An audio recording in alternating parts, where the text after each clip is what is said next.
शांति शांति।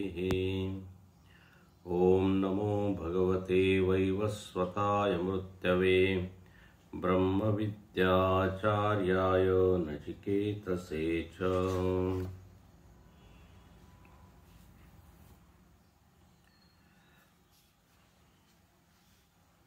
तीन श्लोक हम लोग पढ़ेंगे, तीन मंत्र 23, 24, 25।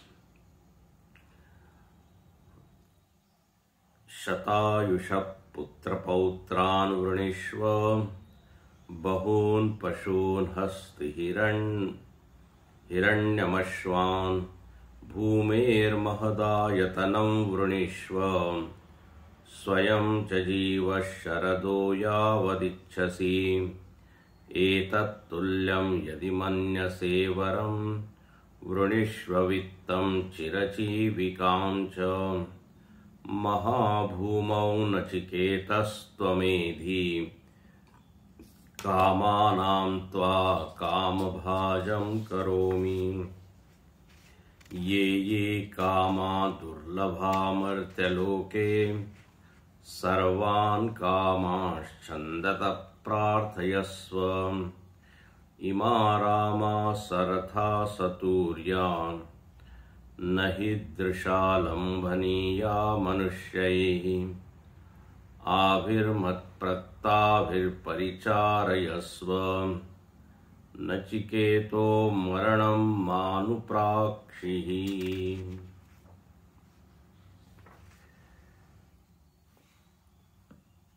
इन तीन मंत्रों में यमराज ने नचिकेता के सामने अनेक प्रस्ताव रखे हैं। इसके पहले के मंत्र में वो कहता है कि जो तुमने मांगा है वो कठिन है। कठिनाई का वर्णन करके नचिकेता का वर्ण क्या है इसकी परीक्षा वो लेते हैं। एक तो ये कठिन है, देवताओं को भी, तो तुमको, तुम्हारे लिए भी ये कठिन होगा आत्मा को समझना। दूसरा, यदि हम दे भी दे तो समझने में कोई गारंटी नहीं है कि आप इसको समझ ही पाएंगे। संशयग्रस्त रहेगा हमेशा ज्ञान, क्योंकि कई लोग ज्ञान सुनते हैं लेकिन तदाकार वृत्ति नहीं हो पाती। जो बताया जा रहा है वो नहीं पकड़ पाते, नहीं ग्रहण कर पाते, उसमें नहीं स्थित हो पाते। तो हमेशा ही एक अनिश्चितता रहेगी। इसलिए ऐसा अनिश्चित फल वाला तुम वर मत मांगो। जो पक्का पक्का, जिसका आनंद ले सकते हो, वो तुम मांग लो। तो पहला आक्षेप तो उसके वर्ण पर करते हैं। वर्ण मतलब चुनाव। तुमने गलत चीज चुनी है।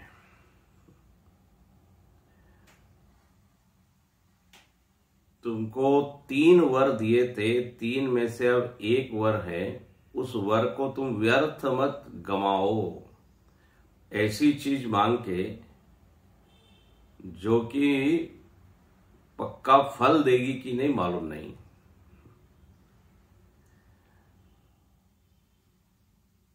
तो वर्ण के ऊपर इसको कहते हैं आक्षेप। Your choice is wrong.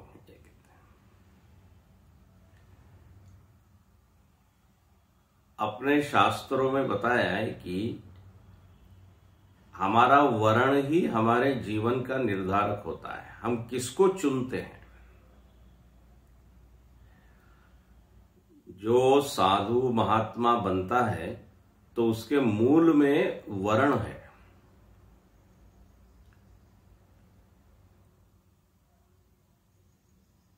न मेधया, हाँ, न प्रवचनेन, न बहुना श्रुतेन, यमे वैशव वृणुते तेन लभ्य। व्यक्ति साधु या महात्मा या ज्ञानी बनता है प्रवचन या मेधा या बहुत सुनने से नहीं, बल्कि उसका वर्ण क्या है। केवल जप तप यदि वो करता हो, लेकिन भीतर महत्व बुद्धि दुनिया के लिए ही बनी हो, तो वो दिखने में भले ही साधक है, लेकिन वो संसारी है। अब हिरण्यकश्यपु, हिरण्याक्ष, इन लोगों ने तप किया, इतना कठिन तप किया कि मनुष्य तो उसके बारे में सोच भी नहीं सकता कि ऐसा तप कभी कर सकता है। लेकिन आखिर वो तप का प्रयोजन शरीर हमेशा बना रहे, दुनिया पर मैं शासन करूं, मेरा यश, मेरी कीर्ति जगत में फैले, तो वर्ण तो फिर जगत ही हो गया ना। दिखने में भी तपस्वी है। अब रावण से बड़ा पुजारी कौन हो सकता है? किशोर चंद्रशेखरे रति प्रतिक्षणम मम। वो कहता है जिसके सिर पर चंद्रमा है, मतलब भगवान शंकर, उसके प्रति मेरी भक्ति की धारा बहती रहे, ऐसा वो मांगता है। तो उससे बड़ा भगत कोई नहीं और उससे बड़ा कोई विद्वान नहीं। लेकिन आखिर उसकी भक्ति का भी प्रयोजन क्या है? यही सिद्धि हमको मिले कि हम काहू के मर ही न मारे। बस भगवान को प्रसन्न करना चाहता है, भक्ति बढ़ाने के लिए नहीं, बल्कि आप ऐसा वरदान हमको दे कि हम मरे नहीं। तो वर्ण की बड़ी भूमिका है। गीता में भगवान कहते हैं कि यदि आप ठीक ठीक चुनाव कर लो तो मैं आपको एक क्षण में क्या बना दूं? साधु बना दूं। साधु कह के मैं कहूं, बुलाऊंगा आपको। बाह्य जीवन आपका कैसा भी रहा हो, इतिहास में भले ही आपने कुछ गड़बड़ किया हो, लेकिन यदि अब आपने सही मार्ग चुन लिया, सही देह का निश्चय कर लिया, ध्येय का, तो साधु रेव स मंतव्य सम्यक व्यवसितो ही स। व्यवसाय मतलब निश्चयात्मिका बुद्धि। अपिचेत सुदुराचार, ठीक है, दुराचारी है, लेकिन अब हमने वर्ण कर लिया।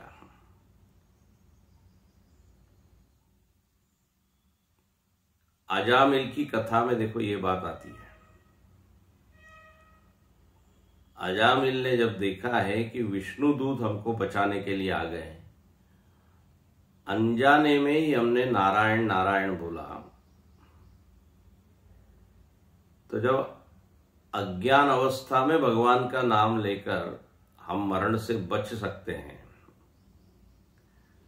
तो यदि भक्ति पूर्वक ले, प्रेम से ले, ज्ञान रख कर ले, तो फिर उसका तो कितना महत् फल होगा।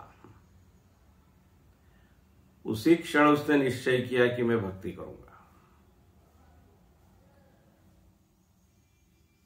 कथा आती है, उसकी फिर आगे सदगति हुई। तो यहां पर नचिकेता ने जो चुनाव किया है वो एकदम सही चुना है। लेकिन यमराज उसको संशय में डालते हैं, ये देखना चाहते हैं कि इसका वर्ण कितना पक्का है। कई बार साधक लोग ये समझते हैं कि जप तप पूजा प्रवचन यही साधक को संत बना देगी। लेकिन बहुत विचित्र बात होती है, प्रवचन का उद्देश्य जगत हो जाता है तो वर्ण जगत का हो गया। पूजा का उद्देश्य हमारा फोटो आए, हमारा नेम एंड फेम हो जाए, नाम और यश,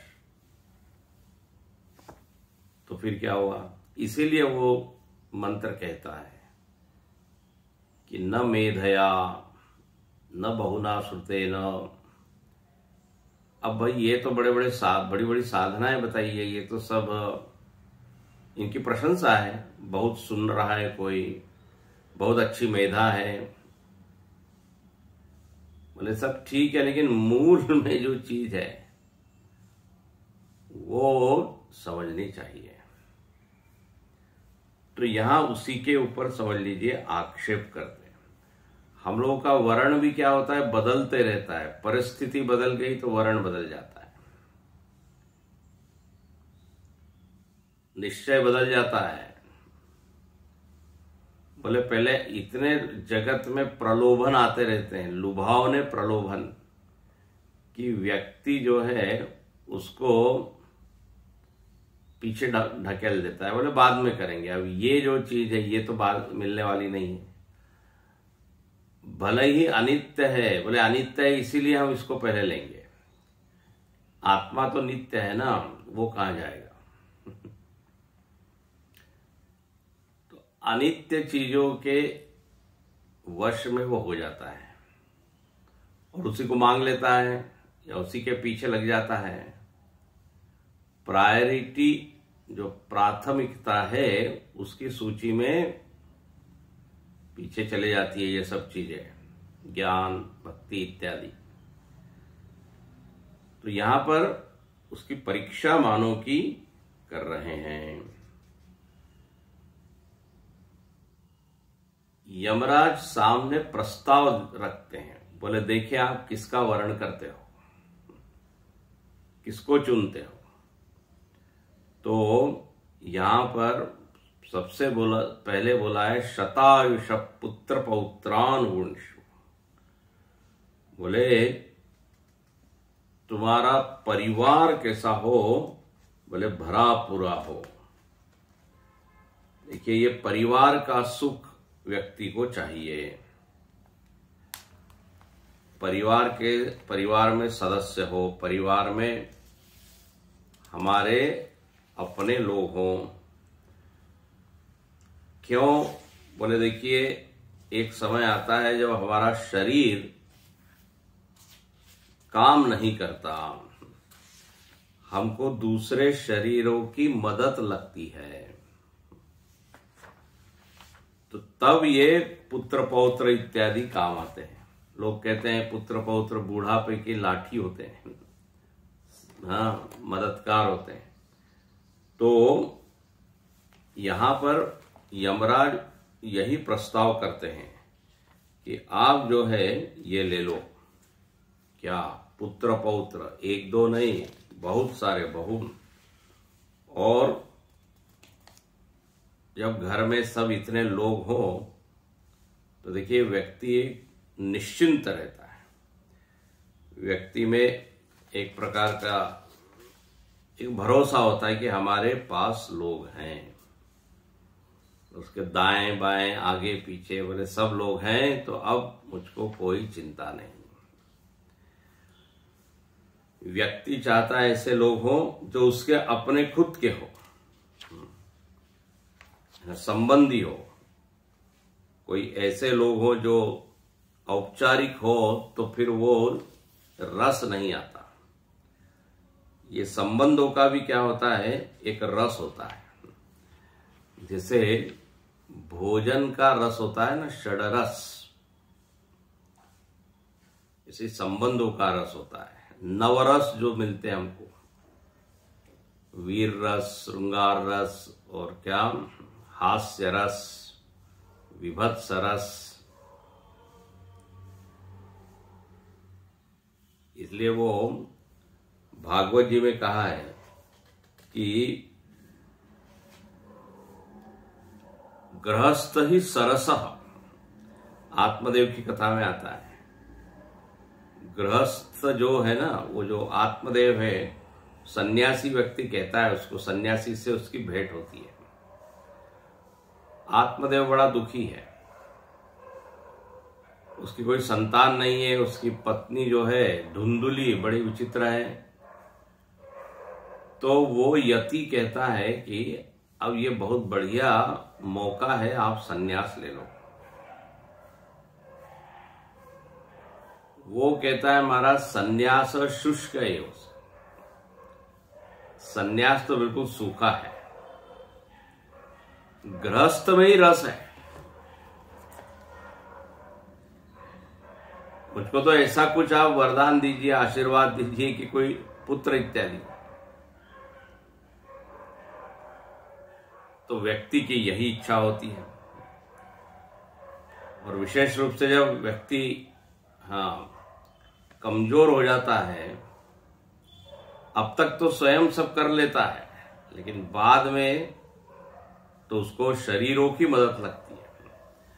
अच्छा, ऐसे शरीर मदद करने वाले चाहिए जो एहसान न जताए कि देखो हम आपकी मदद कर रहे हैं। ये भी होता है।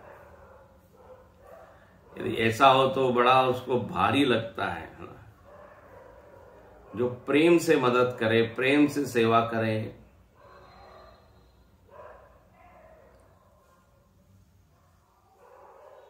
तो यहां पर ये जो सुख है, गृहस्थी का सुख, बोले तो महागृहस्थ बनो, शतायुष पुत्र पौत्रान वृणीष्व। दो अवस्थाएं होती है। जैसे बाल्यावस्था में व्यक्ति असहाय होता है, खुद का मलमूत्र भी स्वच्छ नहीं कर सकता, उसको भूख लगी है, कुछ नहीं कर सकता। वृद्धावस्था में भी ऐसा ही हो जाता है कभी कभी। डिपेंडेंसी, निर्भरता। तो बोले मैं तुमको ये दे देता हूं, इसका वर्ण कर लो तुम। कितना अच्छा रहेगा बताइए। तुम्हारे दाएं बाएं सब लोग रहेंगे, तुम्हारा जीवन सूखा नहीं रहेगा। ये परिवार की क्या समझ लीजिए एक आदर्श स्थिति। सब लोग हैं। अब नचिकेता ने मानो कि बोला कि महाराज इतने सारे लोग, परिवार लबालब भरा है सदस्यों से, लेकिन उनको खिलाने के लिए यदि अन्न, धन, पैसा न हो तो परिवार का सुख तो आप दे रहे हैं, मेंबर्स का, सदस्यों का, लेकिन उनका यदि पेट न भरा हो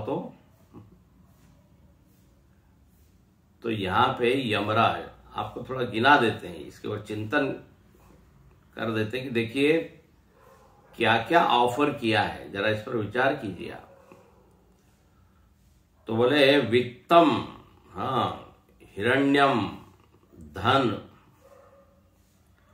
धन का एक सुख होता है। धन यदि अपने पास हो तो एक तो भविष्य की चिंता नहीं, निश्चिंतता। समृद्धि का सुख मतलब क्या, तो भविष्य को लेकर हम निश्चिंत है, बहुत बढ़िया बैंक बैलेंस है, ठीक ठाक है, हमारा जीवन जो है पूरा हो जाएगा, फिर भी पैसा बचा रहेगा, काफी है, इनफ। तो एक तो भविष्य को लेके चिंता नहीं, उसके बाद धन में ये होता है कि आप अनेक सुविधाओं को खरीद सकते हैं। एक व्यक्ति ने कहा जितनी सुविधाएं जगत में उपलब्ध है वो सब मैं अब ले सकता हूं, इतना मेरे पास धन है। अब I can't buy, I don't need to buy anything more. अब 300 कपड़े ले लिए, 300 जोड़ी जूते ले लिए, सब ले लिए, और क्या खरीदे। तो समृद्धि का जो सुख है तो उसमें सुविधाएं हैं, कंफर्टेबल लाइफ जिसको कहते हैं, कंफर्ट से। धन का एक सुख होता है, एक तो सुरक्षा, सुविधा, निश्चिंतता। दूसरा एक सुख होता है अभिमान का सुख होता है। हमारे पास इतना धन है, उसको लेके भीतर एक वृत्ति रहती है कि मैं बड़ा आदमी हूं। हमेशा वो 5,000 करोड़ या 10,000 करोड़ जेब में लेके तो घूमता नहीं है, लेकिन उसको एक ये सुख है कि हाँ, अब जितने भी बड़े बड़े इंडस्ट्रियलिस्ट हैं, उद्योगी लोग हैं, उद्योग करने वाले, कोई पैसा तो लेके नहीं चलते, लेकिन एक हाँ कि हमारी समाज में जो है बड़ा नाम है, बड़े लोगों में हमारी गिनती होती है। ये एक धन का एक सुख है, समृद्धि का सुख। तो जो अल्टीमेट हो सकता है समृद्धि का सुख, भले हाथी, घोड़े, हाँ, ये सब क्या है? अल्टीमेट सुख, ऑप्टिमम सुख। पैसे का जितना हो सकता है वो तुम ले लो, एंजॉय करो। कभी कभी लगता है कि इतने धनी लोग होते हैं, लेकिन वो धन का एंजॉय करते भी है कि नहीं, क्योंकि इतने व्यस्त रहते हैं। अंबानी के लिए कहा गया सुबह 9 से रात्रि 10 बजे तक कहीं काम ही कर रहे हैं, तो कब उसका एंजॉय करेंगे? सामान्य व्यक्ति भी यही स्थिति है आजकल। तो धन है जरूर, लेकिन उसका सुख प्राप्त करना है दूसरी चीज है। खाने पीने के पदार्थ बहुत है, लेकिन स्वास्थ्य ही ठीक नहीं, तो फिर क्या? गुरुजी कहते हैं घर के सेवक लोग ही फिर काजू बादाम खाते हैं, ये पचा नहीं सकते, इनको बॉइल्ड क्या भोजन चाहिए।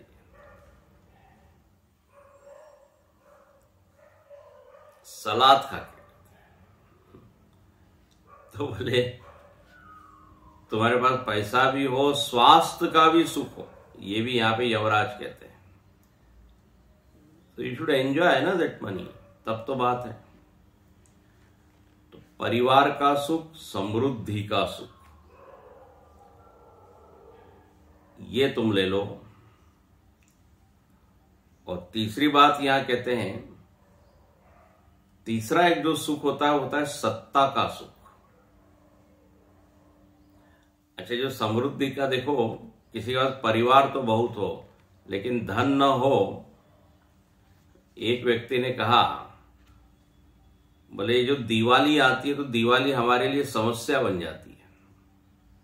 इतने सारे घर में बच्चे कच्चे हैं, सब लोग हैं, कच्चे नहीं बच्चे लोग, सबके लिए लाओ, हाँ, कपड़े लाओ, मिठाई लाओ, ये लाओ, पैसा ही नहीं है।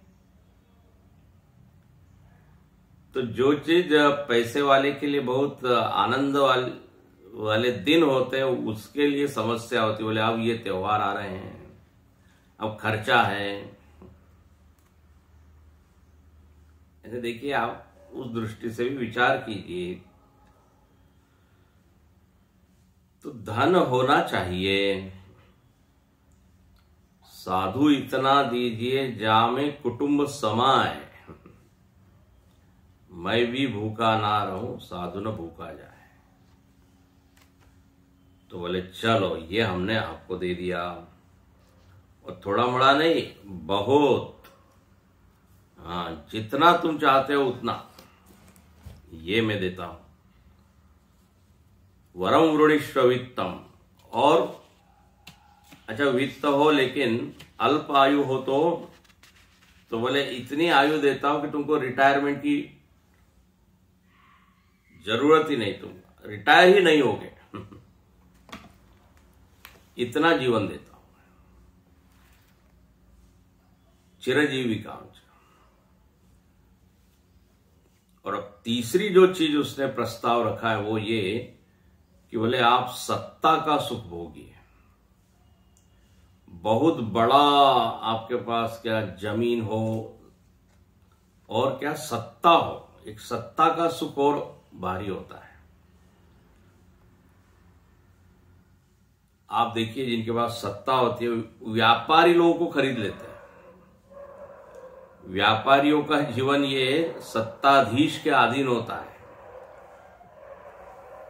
एयरपोर्ट बनाना चाहते हैं लेकिन यदि उन्होंने टेंडर पास नहीं किया, उनके अधीन है, तो आपको वो डील आपकी वो मानी नहीं जाएगी। भले ही आप क्या ठीक ठाक आपने वहां पे सौदा किया है, सत्ता में नहीं है ना, पावर नहीं है। पावर जबरदस्त चीज है। बड़े बड़े व्यापारी लोग उनके सामने भीगी बिल्ली बन के बैठते हैं। कलेक्टर, कमिश्नर इत्यादि जो है, डीएम इत्यादि जो है, उनके सामने इनकम टैक्स ऑफिसर जो है वो आपको स्टूल पे बिठा देगा। भले आप व्यापारी हो तो क्या है, धन हो तो क्या है। सत्ता की एक अलग ही जो है एक उसका सुख है। बड़ी बड़ी फैक्ट्रीज है, बड़ी बड़ी इंडस्ट्रीज है। शासन ने निर्णय किया यहां पे अब रास्ता बनना है, हाईवे बनना है, उनको वो जमीन देनी पड़ती है, अधिग्रहण कर लेते हैं, शहर के शहर उठा लेते हैं। भले कॉम्पनसेशन देते हो। हमारे स्वामी जी बता रहे थे किसी के फार्म हाउस में बैठे थे बड़े आराम से, बड़े बहुत बढ़िया ये फार्म हाउस है, बड़ा अच्छा है। वो व्यक्ति बोलने लगे लेकिन अब ये जाएगा। और स्वामी जी ने कहा भाई ये तो आपकी प्राइवेट प्रॉपर्टी है, फिर क्या है। बोले प्राइवेट कुछ नहीं होता शासन के मन में कुछ आज गई योजना तो फिर हरिओम। तो वो जमीन भी ले लेते हैं, जगह ले लेते हैं, ठीक है, जो देते जरूर है लेकिन एक उस स्थान का जो मजा होता है वो तो चला गया ना। तो पराधीनता है। इसलिए सत्ता एक बड़ी भारी चीज है, वो मैं तुमको दे सकता हूं। इसलिए तुम इस भूमंडल के राजा बन जाओ, यहां उसने कहा है। हाँ, यमराज कहते हैं कि आपको मैं राजा बना देता हूं।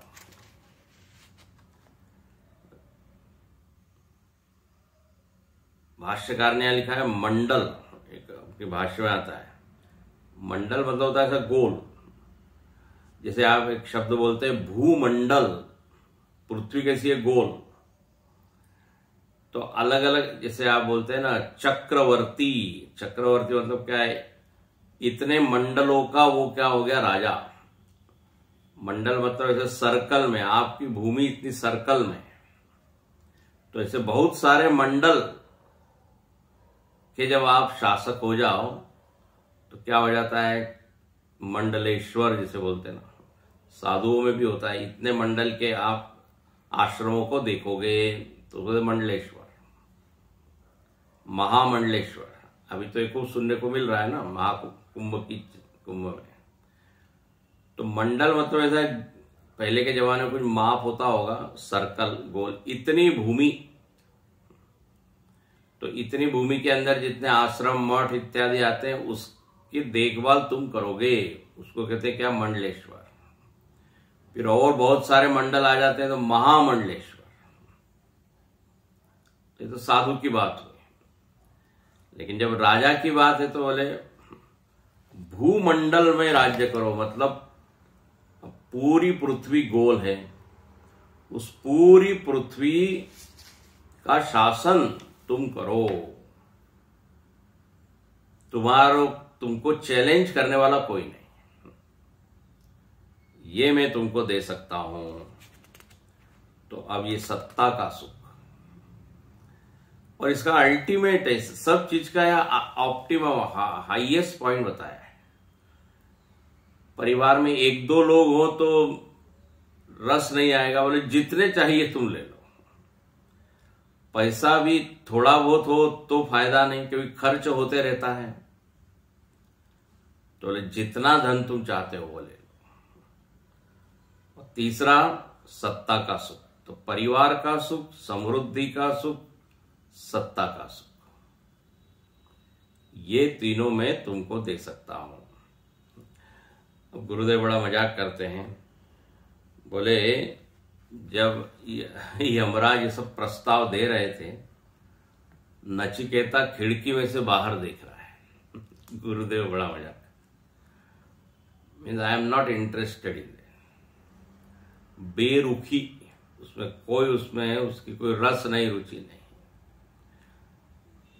इधर उधर देख रहा है। कई बार हम लोग प्रवचन करते हैं तो प्रवचन में भी ऐसा ही होता है, कुछ श्रोता लोग खिड़की में देख रहे हैं, बोले प्रवचन से बेटर वो पक्षी है, पहाड़ है, पेड़ है। अब हम आ तो गए हैं लेकिन कुछ रस नहीं आ रहा है। तो नचिकेता, यमराज इतनी बड़े बड़े इससे उत्साह से बता रहे हैं, ये ले लो, ये ले लो, लेकिन नचिकेता के चेहरे पर कोई उत्साह नहीं, कोई ज्यादा ऐसा नहीं कि अरे वाह I was looking for it, ऐसा कुछ नहीं बोल रहा है। गुरुदेव कहते बाहर देख रहा है, तो न यमराज ने देखा कि कुछ भी क्लिक नहीं हो रहा है, हम इतना आप इनको दे रहे हैं बट किसी भी चीज के द्वारा ये आकर्षित नहीं हो रहा है। तो बोले हो सकता है शायद इसके मन में कुछ और चीज हो।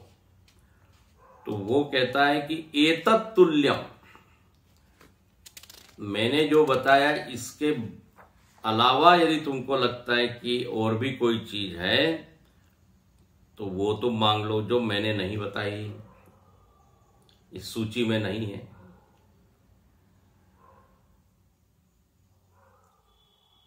तो उसको याद आता है कि अरे हाँ,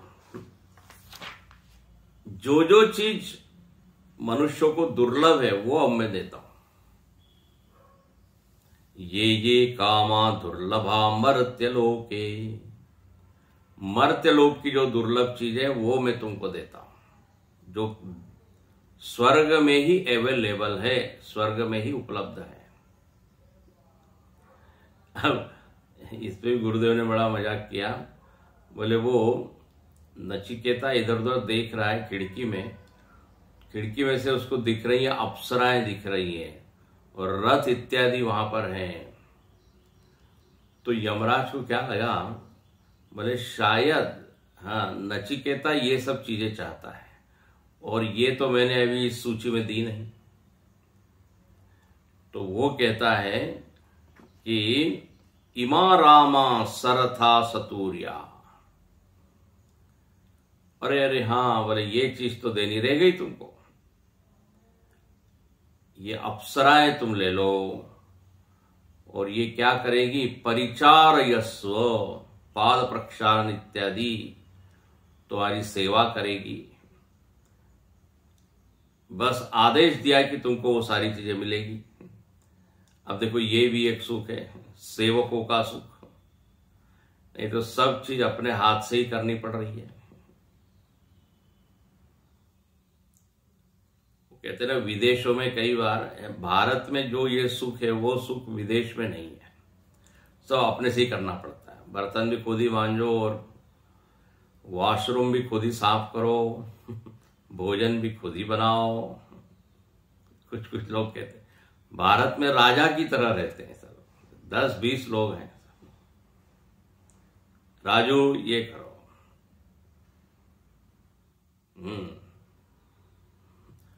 पानी लेके आओ तो चाय बनाओ, तो बोले सारी यहां पर आपको सेवक सेविकाएं मिल जाएगी, हम आपको दे देंगे, आपका रमण कराएगी। इमा रामाहा,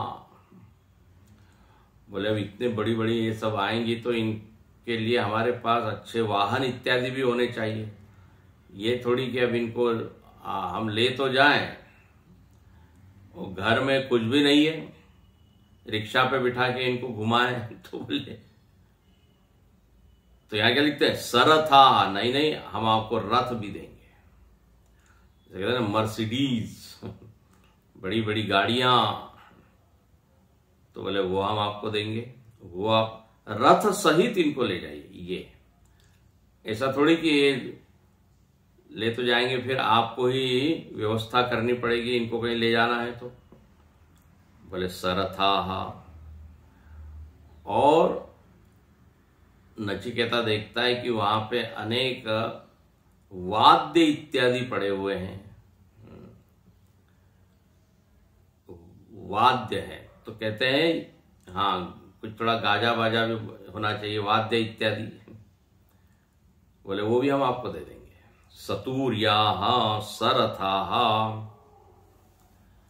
तो ये जो है बिल्कुल आदमी के लिए तो अवेलेबल है ही नहीं, उपलब्ध है नहीं, मर्त्य लोक में ये चीज नहीं मिलेगी आपको। तो नचिकेता मानव की कहता है तब तो फिर हमको ये नहीं मिलेगी। बोले नहीं नहीं हम है ना, हम आपको देंगे। ये चीजें मिल सकती है यदि हमारा आशीर्वाद और हमारी इच्छा हो तो। इसलिए भाष्यकार ने लिखा है, वहां पीछे हमने पढ़ा था कि हमारे बिना ये जो दैवी चीजें हैं वो मनुष्य को नहीं मिल सकती। तो अंतरेण एक वाक्य आया था, बिना, तो मैं यदि संकल्प कर लूं, मैं सत्य संकल्प हूं, मैं आपको ही दे दूंगा।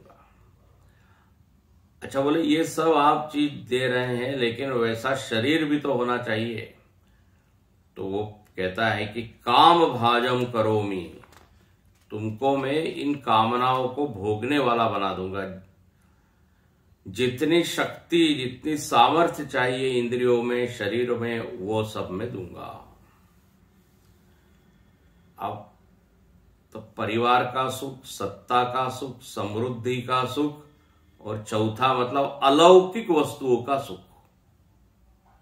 ये अलौकिक वस्तु है, लौकिक नहीं, इस जगत से अलग, जगत से भिन्न, स्वर्गीय सुख का आनंद लो तुम, ऐसा वो मानव की कह रहे हैं। इस तरह से ये सारे के सारे प्रस्ताव है, बड़े लुभावने प्रस्ताव है, बड़े आकर्षक प्रस्ताव है। बोले इनमें से अब तुम ले लो। बस ये अंतिम वाक्य वो कहता है कि नचिकेता मरणम मानु प्राक्षी, 25वें मंत्र में, ये मरण संबंधी जो तुम मांग रहे हो ना, प्रेत संबंधी, प्रेत मतलब जो चला गया, जो चला गया है उसके बाद उसका क्या होता है, ये जो तुम पूछ रहे हो, बोले ये मत पूछो। ये कहां तुम व्यर्थ में अटक गए हो कोई चीज। ये आत्मा वगैरह जान के होने वाला क्या है। यहां पे भाष्यकार ने अंतिम शब्द एक डाल दिया, काक दंत परीक्षा रूपम मानु प्राक्षी मां एवं प्रष्टुमर्हसि। ये सब काक दंत परीक्षा की तरह है। ये जो तुम्हारा प्रश्न है, आत्मा क्या है, उपाधियों के बिना क्या कोई तत्व रहता है, बोले काक दंत परीक्षा। ये एक संस्कृत में एक वाक्य आता है, काक दंत परीक्षा, मतलब कोई ऐसा प्रश्न पूछ रहा है जिसमें कोई अर्थ नहीं है। अब जैसे किसी ने पूछा कौवे के दांत कितने हैं। अब ये कौवे के दांत कितने, ये क्या कोई प्रश्न है? इससे क्या मिलने वाला है? कोई लाभ होने वाला है क्या? ये व्यर्थ का प्रश्न है, बेकार का प्रश्न है। कई बार लोग ऐसे ही कुछ विचित्र प्रश्न पूछते हैं जिसका कोई लाभ नहीं, ना खुद को ना दुनिया को। तो उसको कहते काकदंत परीक्षा रूप। तो यमराज जो है कहता है आपका जो प्रश्न है ऐसा ही है। तो अब देखिए, एक वर्ण करने के लिए इतनी सारी चीजें दे दी है। अब यमराज देखते हैं कि अब इसकी क्या प्रतिक्रिया है। इसलिए यहां लिखते हैं एवं मृत्युना प्रलोभ्यमानो अपि, मृत्यु के द्वारा इतने प्रलोभन देने पर भी नचिकेता महारदवत अक्षोभ्य आहो। बोले बहुत ही सुंदर। इतने ये देने पर भी नचिकेता एक महासरोवर के समान, ध्यान रखना, एक सरोवर है, वो अक्षुब्ध है, शांत है, शांत सरोवर के समान नचिकेता बिल्कुल शांत बना रहा। उसके मन में कोई चंचलता आई नहीं, विक्षेप आया नहीं, हाँ, कामना रूपी विकार जागृत हुआ नहीं। ये यमराज जैसे कोई सरोवर है, उसमें यदि कंकड़ डाले जाएं तो देखिए लहरें उत्पन्न होती है। ये यमराज ने एक एक जो प्रस्ताव है वो कंकड़ की तरह है कि जरा देखे कितनी लहरें इसके हृदय रूपी सरोवर में उठती है। बोले एकदम ये तो कहेगा मैं तो प्रसन्न हो गया, हर्षित हो गया, वाह वाह, कितना लूं मैं, दोनों हाथ से समेटूं तो भी शायद समेटा नहीं जा सकता, इतना वहां दिया है। लेकिन नचिकेता का मन कैसा बना रहा? शांत, अक्षोभ्य, प्रलोभ्यमान। तो ये तरह तरह के जगत के जितने सुख हो सकते हैं, अब इसमें लौकिक सुख 3 है, अलौकिक 1 है। चरम आनंद परिवार का, चरम आनंद पैसे का, चरम आनंद सत्ता का। अब राजा से बड़ा और कौन हो सकता है? छोटा मोटा मिनिस्टर बनाऊंगा ऐसा नहीं, राजा बनाऊंगा। 2-4 एकड़ जमीन दूंगा इतनी नहीं, जमीन ही जमीन। जमीन का भी बहुत सुख होता है, इतनी जायदाद है। लेकिन अब नचिकेता की क्या टिप्पणी है इतने सारे प्रलोभनों पर या प्रस्तावों पर, तो सुनिए। शोभावामर्तस्य यदन्तकैतत् सर्वेन्द्रियाणां जरयन्ति तेजः अपि सर्वं जीवितल्पमेव तवैव वाहास्तव नृत्यगीते। शोभावामर्तस्य यदन्तकैतत् सर्वेन्द्रियाणां जरयन्ति तेजः अपि सर्वं जीवितल्पमेव तवैव वाहास्तव नृत्यगीते। यमराज को लगा था कि नचिकेता तो 5-4 चीजों में से एक चीज तो लेगा कम से कम। अच्छा, और ये 4-5 चीजों में ऐसा है, एक दूसरे को ये रिप्लेस नहीं कर सकते। ध्यान से सुनना, ये भी एक पॉइंट है। पैसे का सुख परिवार के सुख को रिप्लेस नहीं कर सकता। पैसा किसी के पास है लेकिन परिवार नहीं है। सत्ता का सुख परिवार के सुख से अलग है ना? इस पे विचार आप कीजिए। समृद्धि का सुख और सत्ता का सुख बिल्कुल अलग है। लोग कहते हैं हमारा पैसा तो सब है लेकिन अब पावर बिल्कुल नहीं, पावरलेस। और किसी के पास शासन करने की सामर्थ्य है, सत्ता है, लेकिन धन नहीं है। अनेक ऐसे राजा हुए बाद में, है ना, उनके लिए राज परिवार है और राजा के परिवार में है, पैसा वैसा नहीं, ये सब व्यसन इत्यादि में उड़ा दिया। कहने के लिए इतना जमीन है, कुछ है, लेकिन पैसा नहीं है। तो पैसा और सत्ता और परिवार एक दूसरे का सब्स्टिट्यूट नहीं है। किसको एक मिलता है तो दूसरा नहीं मिलता। हाँ, दशरथ महाराज के पास देखिए इतना सब है, लेकिन उनको पुत्र का सुख नहीं था। बताइए, ऐसे बड़े बड़े परिवार हम लोगों ने देखे हैं जहां पर कि समृद्धि की कोई सीमा नहीं, अल्टीमेट एकदम, लेकिन दो मेंबर। अब यहां आप कल्पना कीजिए, नचिकेता को सारी चीजें दी जा रही है और वो भी जितनी हो सकती है। उसमें यह नहीं कि इतना है, थोड़ा और होता तो अच्छा होता, इसके लिए कोई स्कोप ही नहीं है। अब लेकिन नचिकेता एक शब्द में देखो टिप्पणी करता है, बोले ठीक है आप अपनी तरफ से बहुत बढ़िया हमको सुखी बनाने के लिए दे रहे हो, लेकिन स्वभावा, ये एक शब्द में टिप्पणी कर दी नचिकेता ने। ये बिल्कुल याद रखिए, इसको ध्यान से सुनिए। स्वभावा, स्वभावा का मतलब होता है स्व मतलब कल, कल इनका अभाव हो जाएगा। मतलब ये है, ये जितनी चीजें हैं ये कोई भी इसमें एक भी भरोसे लायक नहीं है। ये कब खत्म हो जाए, कब गायब हो जाए, देयर इज नो गारंटी। स्वभावा,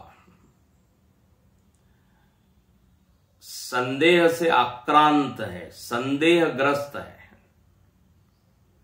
हमेशा रहेगी कि नहीं रहेगी, इसके ऊपर बहुत बड़ा प्रश्न चिन्ह है। तो मानो कि यमराज ने इतना उत्साह से सब बताया, उसके ऊपर पानी फेर दिया नचिकेता ने। एक शब्द देके कठोर टिप्पणी है, बोले ये सब अस्थिर है। परिवार के लोग कब तक हमसे आत्मीयता से व्यवहार करेंगे मालूम नहीं। अच्छे अच्छे लोग जो है छोड़ के चले जाते हैं। क्षीणे वित्ते कह परिवार, धन का, सत्ता का सबको मालूम है। बोले ये सब चीजें शोभावा, टिकेगी कि नहीं मालूम नहीं, कल रहेगी कि नहीं रहेगी। स्व मतलब होता है कल, इसलिए भाष्यकार लिखते हैं स्वभाव मतलब स्व भविष्यन्ति न भविष्यन्ति वा इति संदीयमान। ये संदेह वाली चीज है, गारंटी नहीं है। तो अब ऐसी चीज हमको नहीं चाहिए। अरे भाई, व्यक्ति को ऐसा आश्रय चाहिए या ऐसी चीज चाहिए जो हमेशा रहे। अब मालूम नहीं दूसरे ही क्षण चले जाए तो फिर आगे क्या करेंगे। तो भविष्य को लेकर हम निश्चिंत नहीं रह सकते। ये जो आप सब चीजें दे रहे हैं, देखिए कितनी कैसी टिप्पणी। व्यक्ति ऐसा कभी सोचता नहीं है। कल इसको देखेंगे अच्छे से। शोभावामर्त्यस्य यद अंतक एतत्, अंतक ये यमराज का नाम है। अंतक मतलब जो सबका अंत करे। नचिकेता मानो कह रहे हैं क्यों आप हमारे पीछे पड़े हुए हो, ये ले लो ये ले लो। बोले हमको तो ऐसी चीज चाहिए जो हमेशा रहे, संदेहग्रस्त नहीं। देखो हम ऐसे व्यक्ति से ही मित्रता करना चाहते हैं जो हमेशा हम पर विश्वास करे। ऐसा अविश्वसनीय व्यक्ति है, बोले मालूम नहीं इसका भरोसा कब धोखा दे दे। लोग कहते भैया इससे दूर रहो। वस्तु भी कोई खरीदते हैं हम, तो ऐसी वस्तु खरीदते हैं जिसकी लाइफ ज्यादा हो, जिसका जीवन ज्यादा हो। 2-4 दिन में टूटने वाली हो, बोले रखिए आप अपने पास। तो ये सब चीजें ऐसी हैं। इसलिए आपने जो प्रस्ताव दिए हैं, प्रस्तावित आइटम जितने हैं, उसके ऊपर हमारी तो एक ही टिप्पणी है, शोभावामर्त्यस्य।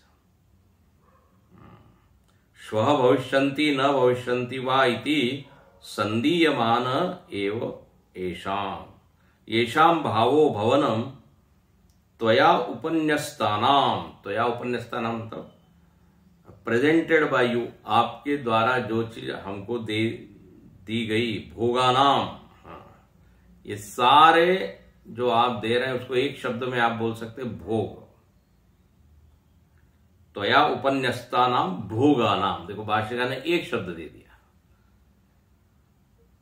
ये भोग है, लौकिक अलौकिक, ये सब जो है वो बिल्कुल ही अनिश्चित है। अच्छा, और दूसरे इसमें क्या नुकसान है? तो यमराज मानो कहता है कि ठीक है अनिश्चित है, लेकिन जब तक है तब तक तो आप उसको एंजॉय कर सकते हो। ठीक है अनिश्चित है, लेकिन उसका तो आनंद लो अनिश्चित का ही। बोले इसमें एक नुकसान क्या है? सर्वेन्द्रियाणाम जरयन्ति तेजः, बोले ये सारे भोग इंद्रियों के तेज को खत्म कर देंगे। इंद्रियाणाम तेजः, इंद्रिय शरीर, तो हमारी हालत तो बिल्कुल ही कमजोर हो जाएगी। स्वास्थ्य की कीमत पर हम ये भोग भोगेंगे। तो स्वास्थ्य का जो सुख है देखिए, वो तो धन और सब चीजों से बड़ा सुख है। पैसा कितना भी हो लेकिन हेल्थ ही ठीक ना हो तो जरयंती तेज, इंद्रियाणाम जरय, इंद्रिय का एक तेज होता है, स्वाभाविक तेज होता है, ध्यान रखना। संयम में एक तेज होता है, केवल संयम करने से वो इंद्रियों का तेज बढ़ जाता है। किसी ने वाणी का संयम कर दिया तो वाणी का तेज बढ़ जाता है, उसके शब्दों में वजन आ जाता है।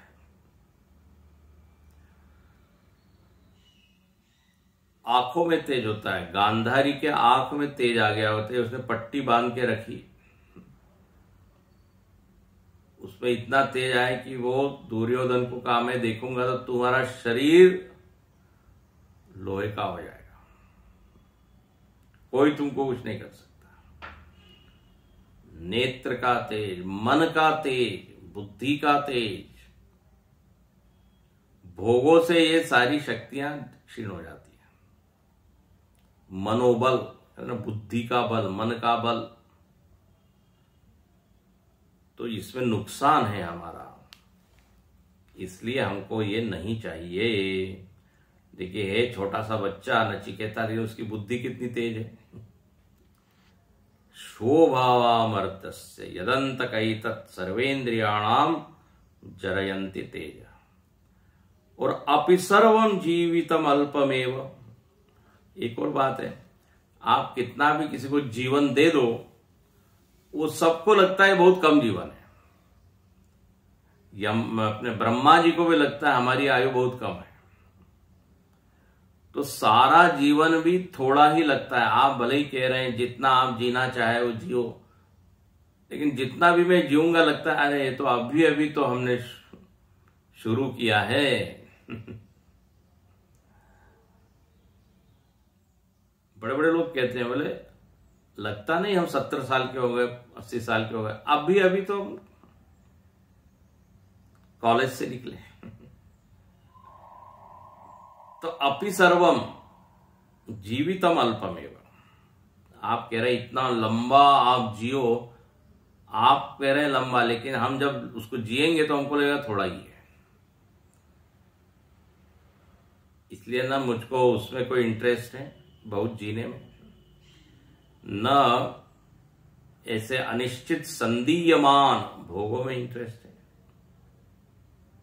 तो फिर वो कहता है तवैव वाह तव नृत्य गीते, ये जो आप नृत्य गीत वाद्य अप्सरा हाथी, घोड़ा, सोना, चांदी ये दे रहे हैं, ये आप अपने पास ही रखिए, यहीं पे आप इसकी अच्छी शोभा है। आप सजाइए अपने महल को। बताइए कितना बड़ा दिल चाहिए इन सब चीजों को रिजेक्ट करने के लिए। यहाँ दो चीज हो गई, उसका वर्ण और उसका वैराग्य, दोनों का यहाँ पे संकेत श्रुति माता कर देती है। चलिए कल देखेंगे। ओम पूर्णमद पूर्णमिदं पूर्णात्